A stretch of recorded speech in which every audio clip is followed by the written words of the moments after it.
Hi, my name is Adam Cox. I'm a clinical hypnotherapist, phobia expert, and founder of phobiaguru.com, and I'm known as being the UK's leading expert on eliminating phobias rapidly, quite often in just a single session. Agoraphobia is perceived to be the fear of being in crowded places like concerts or busy city centres. Agoraphobia is actually a bit more complex than that. It's actually more like a fear of not being able to escape.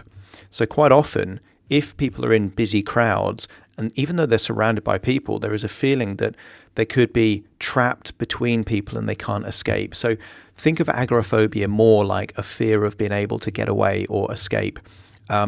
Agoraphobia is horrible in the sense that it creates heightened feelings of anxiety, so rapid breathing, elevated heart rate, a feeling of dread, normally in the chest or the gut, compulsive thoughts, rapid thinking about how can I escape, what's going to happen, could I be trapped, these kind of recurring thoughts, to the extent that people with agoraphobia will go to extreme and elaborate lengths to avoid situations where they feel they might be at risk. So that is the level that people would go to. I've worked with several people with agoraphobia, and the amount of preparation and planning they do to avoid these situations is very impressive because it is designed to avoid what may lead to a panic attack.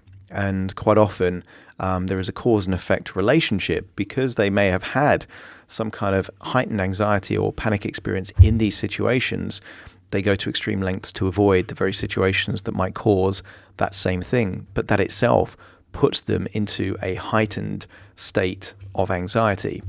The causes of agoraphobia, well, most phobias are caused by either a learned response from parents or a sensitizing event. Okay, with agoraphobia, what's interesting and unusual and what makes it unique as a phobia is that actually quite often the sensitizing event for agoraphobia is itself a panic attack. So many clients that I've worked with that have agoraphobia report to having had a panic attack in a particular situation, which then heightens their anxiety because they're keen to avoid it. And then quite often this creates a self-fulfilling prophecy. The implications for those people that have agoraphobia, some people refuse to go outside. Some people will refuse to go on certain forms of transport, like public transport, particularly in the UK, transport that's underground because there's a feeling of being trapped. It quite often gets confused with claustrophobia because claustrophobia, obviously the fear of small spaces, people can have that same sensation even if they're in big open spaces. It's if they feel they can't get away and therefore are confined in some way. So simply public transport stopping could create a panic attack or heightened anxiety for those people that have agoraphobia.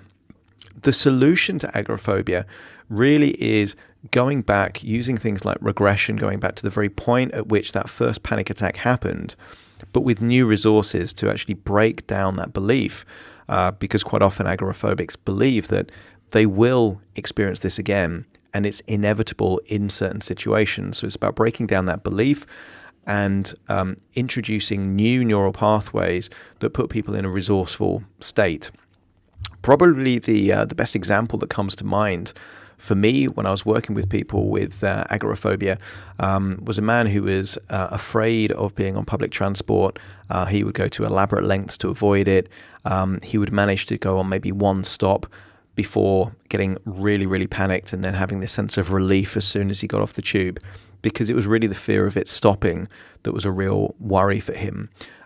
In under 3 sessions, we had him that he couldn't even, go on the escalators downstairs to the underground, to him doing a sponsored London Underground charity event where he was on every tube line, going to every tube station, and he was on the London Underground for about 18 hours because he was raising money for charity. But it was also what's known as a convincer strategy. It gave him the ability to give him evidence that he was over the fear.